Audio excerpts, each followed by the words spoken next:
Hey there, and welcome back to Understanding Depression, where we explore the many sides of mental health in a real, relatable, and stigma-free way. I'm so glad you're here, because today's episode might be one of the most personal yet. We're going to talk about something many of us wonder quietly, but often feel unsure how to explore. Am I just going through a rough patch, or could this be depression?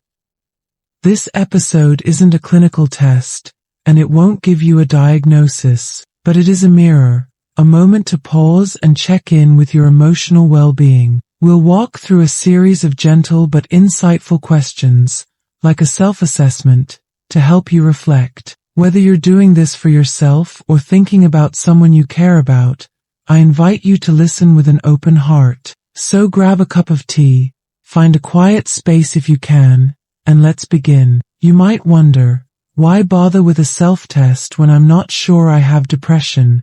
That's a great question, and the answer is simple, because understanding yourself better is never wasted time. Depression often wears different faces. It can look like exhaustion, or irritability, or the sense that everything feels just a little bit heavier than it used to. These signs can be subtle, especially in the beginning. You may still go to work, you may still smile, but inside you might feel numb, stuck, or like something's just not right. Taking time to ask yourself meaningful questions can open the door to healing, awareness, and support. Before we start, let's set a few ground rules. 1. This is not a diagnosis.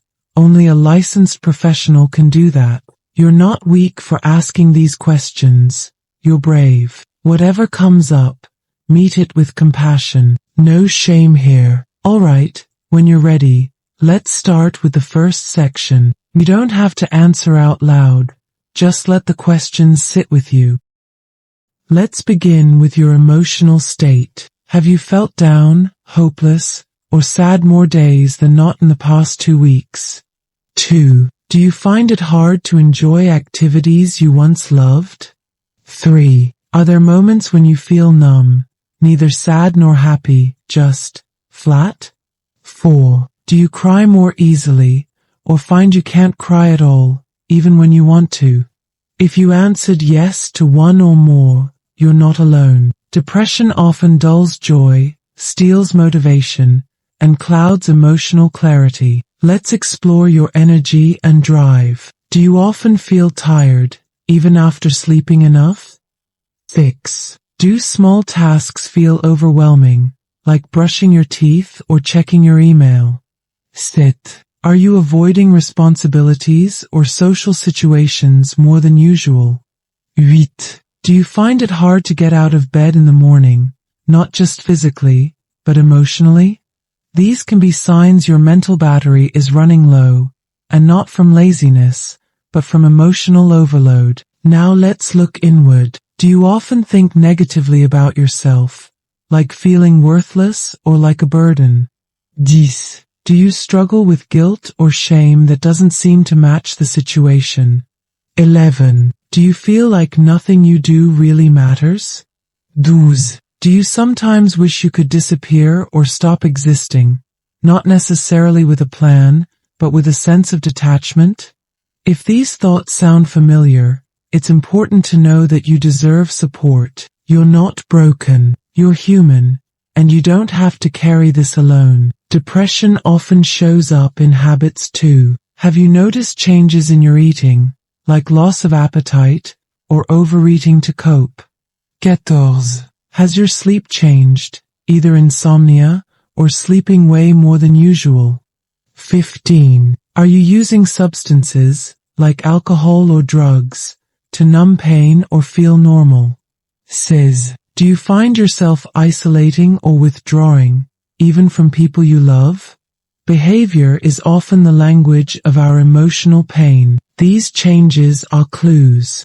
Depression doesn't just live in the mind, it shows up in the body. Do you experience unexplained aches and pains?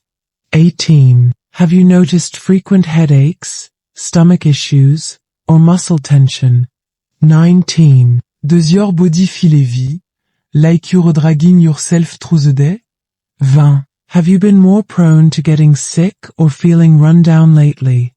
These symptoms can be your body's way of signaling distress. Let's put the pieces together. Have these feelings lasted more than 2 weeks? 22. Are they interfering with work, school, or your relationships? 23. Do you feel like you're just getting by, instead of living? If you said yes to most of these, it might be time to speak with a mental health professional, not because you're weak, but because you're important. So, what now?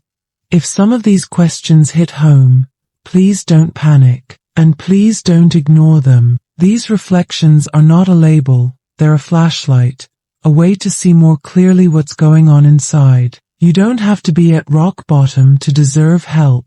You don't need to qualify for support, and you're never too early or too late to begin healing. If you're feeling overwhelmed by your answers, consider reaching out to a therapist or counselor, a trusted friend or family member, a mental health hotline in your country. Sometimes just saying, "I'm not okay," is the most powerful step you can take. You might also want to journal about the questions you heard today, or revisit them in a few days. Emotional insight takes time. Be gentle with yourself. Here's something I hope you carry with you after this episode.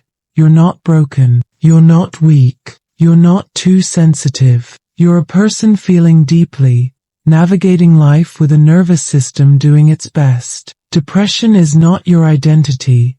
It's an experience, and experiences can change. You are not alone. If this episode resonated with you, I invite you to do 3 things. 1. Like and share this podcast. It could help someone else feel seen. Leave a comment. What question spoke to you most today? 3. Subscribe so you don't miss our future episodes. We're building a safe space here, one voice at a time. Thank you for being here, for showing up for yourself, and for choosing to listen, even when it's hard. Until next time, stay kind, stay curious, and keep checking in with yourself. You matter, always.